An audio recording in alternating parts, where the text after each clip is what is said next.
magkasama kami ng ilang linggo yan. Kaya weekly kaming nagbibiyahe noon, going to Manila. But unfortunately, hindi kasi ako pinayagan ng mister ko kaya nag-stop na kami. Pero ang masasabi ko kay Ma'am Libay talagang napakabait niya.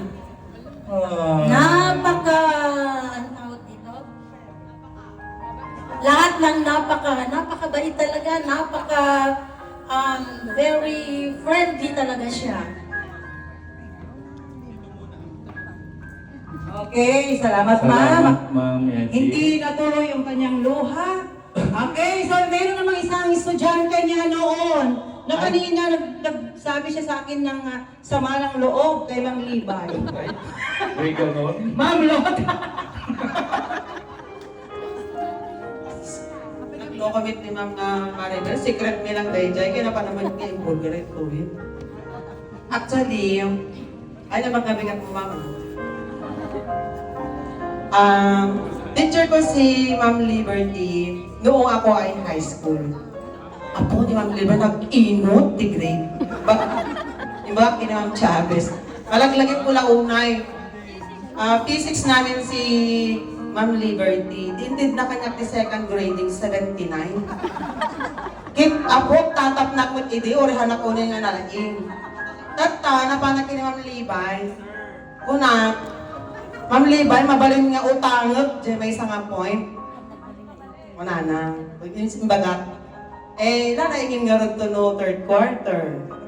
Ay, nilalaing ko, may agpaiso nga yun. 80 nang yun, binawas namin nga agpaiso di third quarter ko. Gusto mo hanak nga like kat iti, tapos na ti honor iti. Ti average mo lang mo iti ko, 85 ko, tandaan ka mo first honor, ana ma'am. Kas jay, so nga, napakagpagpakasig naman ibigay utang, di may isang point. Kami kas jay, so nakaimot, talaga. Ay ma'am. Madimot na imot hindi ka na bang may isang point. Kasi ganun yung standard ni Ma'am. Yes! Yes, mataas ang kanyang standard, nakita niyo naman. Pero tignan mo naman, Ma'am Lota, sino ka ngayon? Di ba? Tama. Si Ma'am Lota pa din. Wala naman na bago. Ang dahil sa 1 point. Dahil sa 1 point. O, tignan mo nga. Ayan. Naging kuwag ka ngayon. School canteen manager. Hindi lang yan. Kasi nga sa 1 point, marunong siyang magbilang-bilang. Correct. O, di ba? Kaya na siya napunta doon. Yun ang istorya talaga nun eh. Yung 1 point na yun. Ayan. So, malaki ang utang na loob mo kay Ma'am Libay. Yeah. Okay. Plus 1 ka din mamaya kay Ma'am. Bibigay ka plus 1. Ayan. So, ano na partner? Ito. Magbibigay po tayo ng, tatawag po tayo ng ating mga kasamahan to give messages para po kay Ma'am Libay. Ano po? Sir. And then, syempre may respond din si Ma'am mamaya. Hindi po ba Ma'am? Yes. Sa teacher, ang magbibigay po ng message nila, walang iba kundi si Ma'am Maribel Chavez. So, back to me. Bakit yun? Ito yung napili namin eh. Hindi ko po alam kung bakit ako po ang naatasan no, sa... Kasi ikaw yung madalas pagalitan sa science. Ay, hindi ako yun. Kaya ikaw ang napili. Eh, si Ma'am Maribel, para makabawi-bawi naman. Ay, grabe, hindi ako yun ah. Sabi,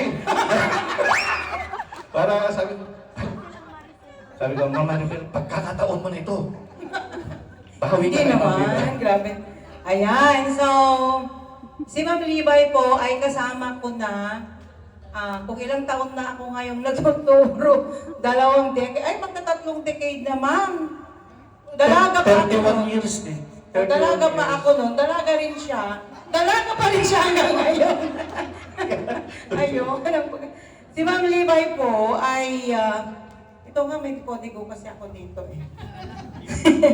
Ayan, so, medyo, kasi sabi nila, ang bakit kaya ako? Ayan. Kasama na namin si Ma'am Libay sa yung dating records office. So doon po kami nagsimulang magkakasama. Ayan. Kaya lang pinagpalit niya po kami kay Ma'am Helen. Kasi mas mahal niya si Ma'am Helen. Ayan. So, nagkahiwalay kami ng landas. Naka-video call po agad si Ma'am Helen. May video call. Ay, Ma'am Helen. Naka-live tayo. Gawin. Sige ka, magpapanggit ka dyan, bahala ka. Babalik na siya. Ay, Ma'am Helen. Sige. Ayan. Sabi ko, pinagpalit lang naman tayo, di ba? Sige. Ayan, kasi minsan pinagpapalit talaga. Huwag ka nagsasabi kasi. Nagsasalita ka kasi ng ganyan, tingnan mo. Bumabalik sa atin eh.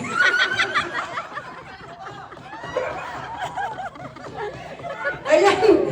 Ayan, siyempre, mahilig po tayo sa acronym. L. Ayan, Liberty. L. Ayan, L. Loyal. Ayan. Hindi ka kasi loyal.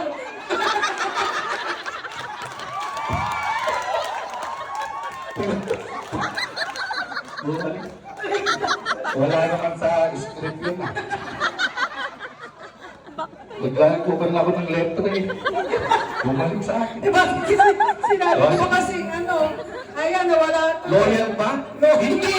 Loving ang nandyan ah! Loving oh. Tsaka loving. Nakalabing. Ayan, loyal.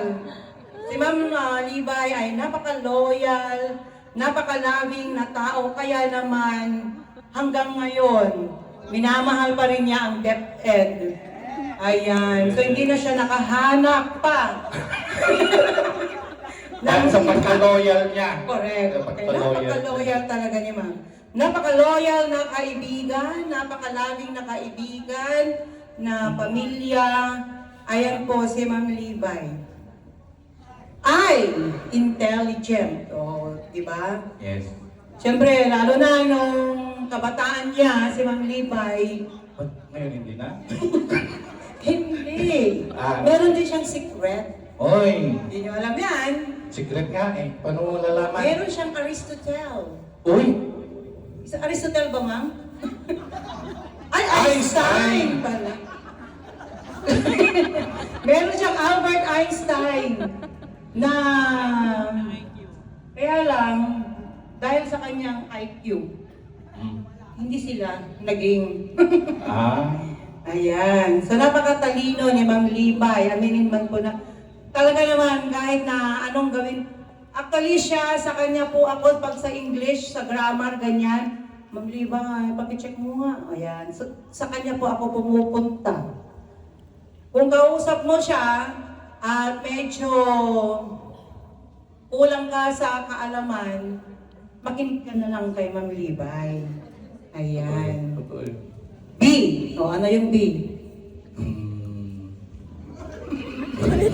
Nag-iisip ako, bukod dyan, baka mamaya bumalik na naman sa akin. Baka bumalik na naman kasi sa akin pag pinanggit ko yan. Ayan. Benevolent. Ma'am Alma, yung benevolent. English please, tulong. Generous. Tama. Parang Lahat ay ibibigay niya. Kahit walang matira sa kanya. Correct. Yan, napaka-generous. Kahit wala siyang maibigay, basta, walang matira sa kanya, basta meron siyang maibigay. That's Ma'am Liberty. Balita ko pati boyfriend binigay. Kaya, Hindi ah. Hindi ba? BFF. Di ba, Ma'am? Kung makikita niyo yung aura ni Ma'am Libay, ganun lang. Oh, nakikita niyo naman si Ma'am. Naka-smile Diba? yung- Naka-smile. Pero yung mata, Nangungusap. Nangungusap ang mata. mata. Kasi, Ewan. Baka daw masobrahan natin. oo nga. Sa bagay, hindi naman na siyang magbibigay ng grade sa atin later. Ay, hindi. Wala. Di ba? E. Ayan. E na, Mama. Oo, positive lahat ng sinabi namin dito. Enduring! Oh, diba? Enduring. Hindi, enduring. Iba po yung conjuring. Enduring. Ma'am, alam mo ba yung conjuring? Mag-ingay, matatag. Mm. Oo, di ba? Tingnan niyo naman. Ilang taon ka na, ma'am? 62, di ba ang tibay niya sa DepEd? 62 years old. Kalahati ng buhay ni Ma'am Libay, ibig sabihin, nilaan niya sa DepEd. 62 31 years si Ma'am sa DepEd. Yes. Kung pwede nga, extend pa niya eh. Ayan. Pwede pa ba, Ma'am? Hindi. R. Maglalagay ka na. Okay, go! R. Sana. R. Refined. Lino, di ba? Dalagang. Pilipina, yes. Correct si ma'am. T. Trustworthy. Ayan. Mapagkakatiwalaan. Kahit na ano sabihin mo kay ma'am na sikreto, hindi na yan sasabihin. Kahit na nagagalit ka, kahit na yung sama ng loob mo, sinabi mo sa kanya, ay, nagproprotesta naman na sila, ma'am. May lumabas ka? Ay, hindi na ako sure ngayon. Hindi nagproprotesta na eh. Hindi, para sa akin, Baguhin mo. ay, ma'am, baka may nasabi ako sa'yo, sinabi mo rin. Hindi nagpo-protesta sila. Yun lang. Pero para sa akin, talagang napagkakatiwalaan ko si Ma'am Libay. Unless na hindi na ngayon. Why? Yellow bright. Wala kasi akong makitang adjectives na letter Y. Kaya nakalagay doon yellow bright. ChatGPT, okay. Why? Yellow bright meaning optimistic. Okay. Bakit si Mama ay optimistic? No? Positive lagi. Nakita niyo ba si Ma'am Libay na dumaing? Hindi, di ba? Oh, yes, ma'am. Dumaing ka rin sa'yo, sir? Iba yun. Ibang daing yun, sir. Ay, hindi ko rin siya nakita. Kasi nung minsan, ma'am, bakit ganyan ang lakad mo? Kapag sabi lang niya, ano na yon? May... Osteoporosis? Ano yun? Hindi ko alam. Ma'am Hana, ilan po yung record ni Ma'am Libay sa'yo? Ayan, so napaka-optimistic ni ma'am. Kahit na hindi mo siya makikitang napapagod, hindi mo siya nakikitang nahihirapan. Parang ako ba yung nahihirapan para sa kanya? Pag Parang nakikita gano'n. mo siya. Yeah. Hindi siya nagre-reklamo. Yan si Ma'am Libay para sa akin. At sa aming mga science teachers, lagi kang nasa aming puso, Ma'am Libay.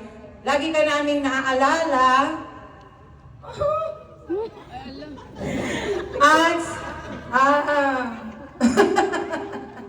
mahal na mahal ka namin. Okay. Good luck to your next adventure. Good health to enjoy your new adventure. And may our dear Lord bless you in all your endeavors. We love you, ma'am. Sangit ka natin. Pinipilag mo. Nagpapalasun sa mo dahil. Ayan, so that's Ma'am Liberty. Yes, Ma'am Libay. We love you po. Salamat. Di ba mga science? Yes. Kahit na minsan nagagalit din kayo, aminin nyo. Kay Ma'am Libay. Sabi nyo, hindi nyo kami pinaglalaban. Yes, totoo yun. Minsan hindi naman kaya, siyempre parang ate na namin si Ma'am Libay, parang family. Nasasabi natin lahat kay Ma'am Libay. Yes, sabi namin, Ma'am Libay naman, hindi mo man lang kami pinaglalaban naman kay Ma'am Helen. Grabe ka naman. Naka-live, tandaan mo, naka-live. Ay, Ma'am Helen. Alam niyo Ma'am Helen yun? Sinasabi, di ba? Di ba, Ma'am Alma? Si Ma'am Alma, Alma! Halika ka rito! mamaya si Alma, nagmamangit na umiiyak. Bakit ka umiiyak? Pinagalitan ako ng Liban. Kahit si Sir Jason ganun, di mo na alam na tarantula. Yes. Tarantula. Pag pinatawag na ni Ma'am Libay, nayaban naman ni Ma'am Libay yun. Pero sabi naman ni Ma'am Libay sa amin, kasi nasasabi na, Ma'am naman, bakit naman ganito? Sinasabi namin talaga sa kanya, kung may masama kaming loob sa kanya, sinasabi namin talaga sa kanya, kung nagagalit siya na walang dahilan sa amin, nagagalit din kami sa kanya. Bakit mo kami pinagagalitan? Totoo po yun. Totoo po yun. Sabi namin, bakit mo kami pinagagalitan, ma'am? Eh, di naman namin kasalanan. Ay, pasensya na kayo. Ganun lang talaga.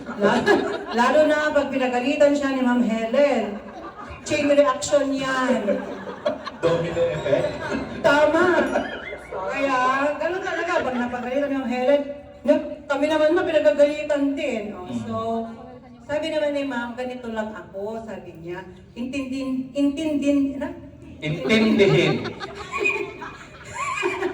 Intindihin niyo na lang ako, sabi naman ni Ma'am sa amin. Kaya iniintindi din talaga namin siya.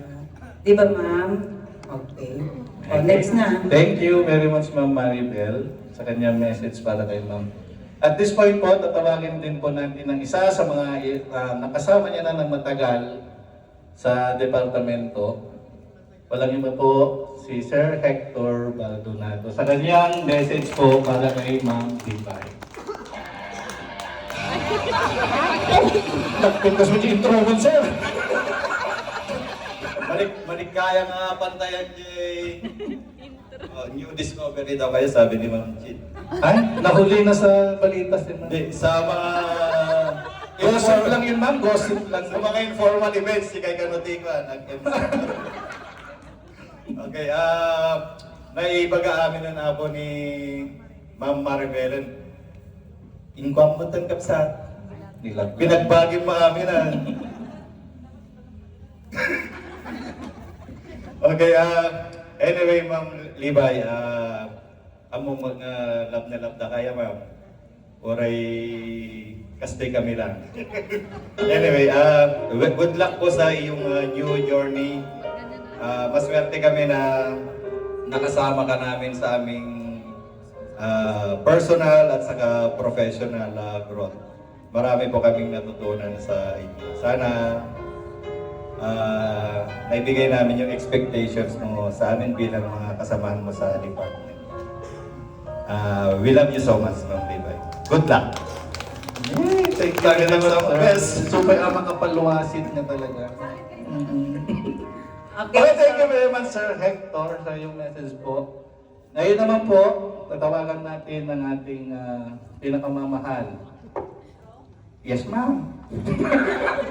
Ang ating pong Principal 2, Ma'am Elmerchita Ribuca.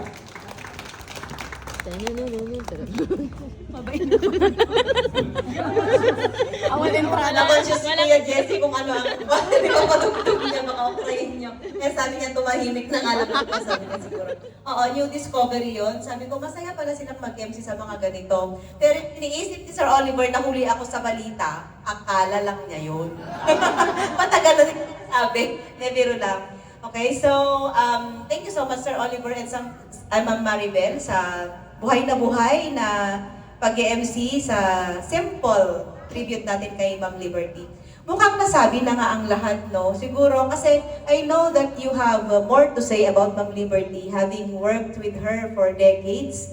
Kung dekada kasi kayo, kung 3 dekada na ni Ma'am Maribel katrabaho si Ma'am Libay at si Ma'am Lota ay naging teacher pa niya noon, parang ako ay napaka bata pa para magsalita